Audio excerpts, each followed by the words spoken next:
Hello everyone, welcome back to my channel. আমি গোলু মলুরিয়া আবারও চলে এসেছি তোমাদের সঙ্গে অন্য একটা ভিডিও নিয়ে।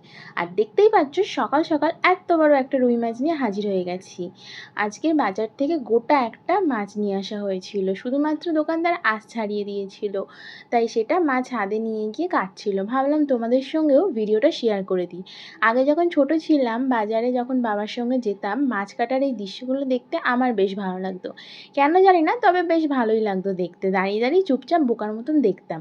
প্লিজ এটা শুনে কেউ আবার কমেন্ট করো না যে কি পাবলিক মাইরি, মাছ কাটার ভিডিও দেখতে ভালো লাগে। সে যাই হোক, তোমরা চলো মাছ কাটাটা দেখে নাও, তারপর জানাচ্ছি আজকের রেসিপিটা কী ছিল।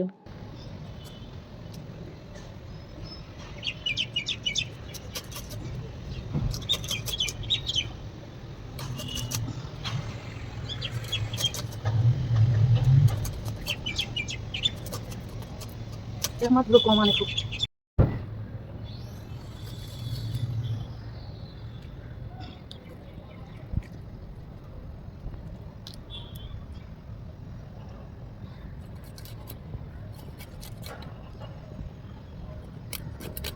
তো চলো, মাছ কাটা তো কমপ্লিট হয়ে গেছে। এবার মাছগুলোকে ভালো করে ধুয়ে নিয়ে মাছগুলোকে নুন হলুদ মাখিয়ে রাখার পালা।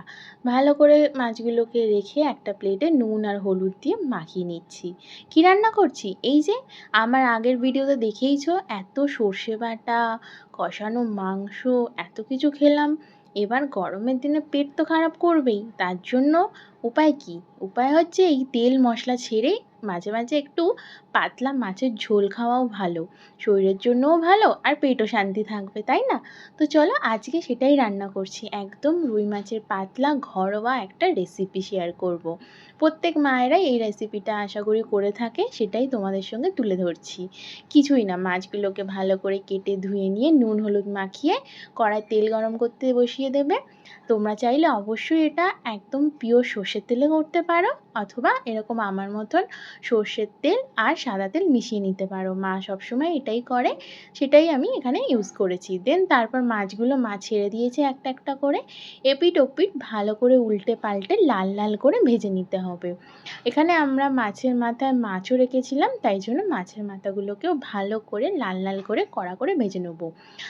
মাছগুলো বেশি কড়া না ভাজলেও চলবে, কারণ যেহেতু পাতলা ঝোল হবে তার জন্য কড়া দরকার নেই, হালকা করে ভেজে নিলেই হবে। তবে মাছের মাথাটা অবশ্যই বেশি করে ভাজবে, যেহেতু অনেকটাই বড় থাকে আর শক্ত কাটা, সেই কারণেই।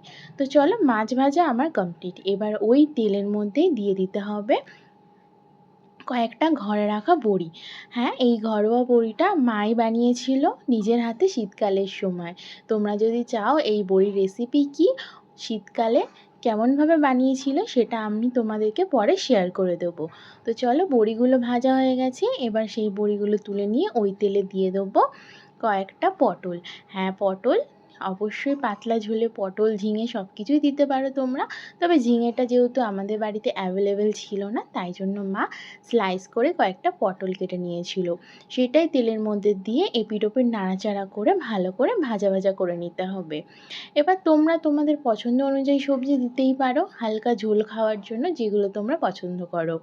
পটলগুলো ভাজা ভাজা হয়ে আসলে তার মধ্যে দিয়ে দিতে হবে ঢ্যাঁড়স।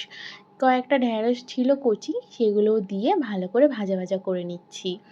ভাজা ভাজা হয়ে আসলে তারপরে একটা প্লেটে এই পটল আর ভেন্ডি ভাজাগুলোকে তুলে নিতে হবে। সমস্তগুলো তুলে নিয়ে কড়াই দিয়ে দিতে হবে সর্ষের তেল।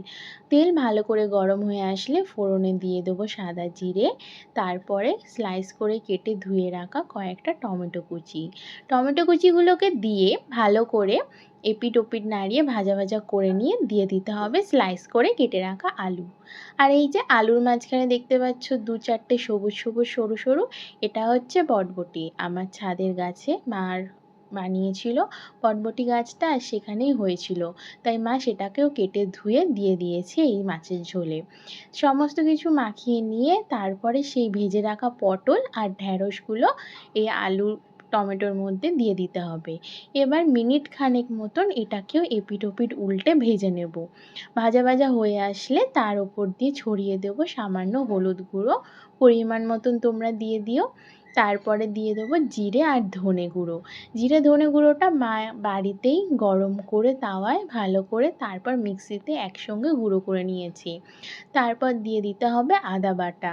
ব্যাস, এখানে কিন্তু রসুনের একদমই প্রয়োজন নেই, যেহেতু আমরা একদম হালকা পাতলা ঝোল খাচ্ছি, সেই কারণে আদা বাটা দিলেই হয়ে যাবে। সমস্ত কিছু নাড়িয়ে চাড়িয়ে ভালো করে কষিয়ে নিতে হবে। বেশ মিনিট খানেক মতন কষানো হয়ে আসলে তোমরা এখানে দিয়ে দেবে লঙ্কার গুঁড়ো। তোমরা যদি ঝালটা স্কিপ করতে চাও, অবশ্যই লঙ্কার গুঁড়োটার বদলে তোমরা কিন্তু কাশ্মীরি লাল মির্চও একটু দিতে পারো হালকা কালারের জন্য। আর না চাইলে অবশ্যই স্কিপ করে যেতে পারো। ভালো করে সমস্তটা মিশিয়ে নিতে হবে যতক্ষণ না মশলাটা কষে এসে ওই কাঁচা আদার গন্ধটা চলে যাচ্ছে। আদার গন্ধ চলে যাওয়ার পর মশলা কষে আসলে অবশ্যই কিন্তু তোমরা গরম জল ব্যবহার করবে। মা আলাদা করে একটা বাটিতে গরম জল বসাতে দিয়েছিল আলাদা গ্যাসে। জলটা ফুটে আসলে ওই কষানো মশলার ওপরে ঢেলে দিতে হবে। এই পর্যায়ে তোমরা পরিমাণ মতো নুনটা দিয়ে দেবে। নুন দেওয়ার পর ভালো করে নেড়ে চেড়ে কয়েক মিনিটের জন্য ফুটতে দেবো। ঝোল ফুটে আসলে এবার ওপর দিয়ে দিতে হবে ওই ভেজে রাখা মাছগুলো। সবকটা মাছ এক এক করে ওপর দিয়ে ঝোলের মধ্যে দিয়ে দিতে হবে। তারপর ভেজে রাখা ওই যে বড়ি ছিল ঘরোয়া, সেইগুলো দিয়ে কয়েকটা কাঁচা লঙ্কা ওপর দিয়ে ছড়িয়ে দিতে হবে। যে যেমন ঝাল খাও সেরম অনুযায়ী কাঁচা লঙ্কার পরিমাণটা দেখে নিও। ব্যাস, এবার আর কি মিনিট খানেক ফুটিয়ে নিলে তৈরি হয়ে যাবে গরমের দুপুরে একদম পাতলা পাতলা রুই মাছের ঝোল। তোমাদের ভিডিওটা কেমন লেগেছে অবশ্যই কিন্তু জানিও, আর কারা এরকম ঘরোয়াভাবে পাতলা মাছের ঝোল পছন্দ করো সেটাও জানিও। আর আশা করি প্রত্যেকের মায়েরা কিন্তু এই গরমের দুপুরে এক আধবার এই পাতলা রুই মাছের ঝোল বানিয়েইছে ঘরে, তাই না?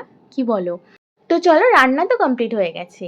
এবার আমি চলে এসেছি এক প্লেট গরম গরম ভাত, সাথে নিয়ে নিয়েছি রুই মাছের মাথা, কয়েক টুকরো বড়ি, আলু, পটল আর ঢ্যাঁড়স। আর সবার সাথে নিয়ে নিয়েছি লেবু। এটা ছিল গন্ধরাজ লেবু।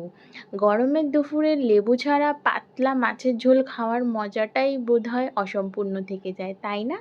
আমার তো লেবু চিপে এই পাতলা মাছের ঝোল খেতে বেশ দারুণ লাগে। এই ভিডিওটা যখন বানাচ্ছিলাম, একটা ইউটিউবে কাকিমা আছে, তার কথা মনে পড়ছিল। সমস্ত কিছু রান্না কমপ্লিট করে লাস্টে যখন ওই ভাত মাখিয়ে খায়, তখন বলে না যে সেই স্বাদ, সেই কথাটাই আমারও বলতে ইচ্ছা করছিল।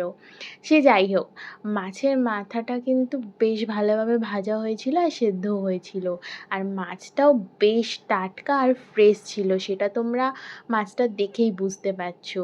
তো চলো, আমি এনজয় করি গরমের দুপুরে পাতলা রুই মাছের ঝোল। তোমরা ভিডিওটা ভালো লাগলে লাইক আর চ্যানেলটাকে সাবস্ক্রাইব করে যেও।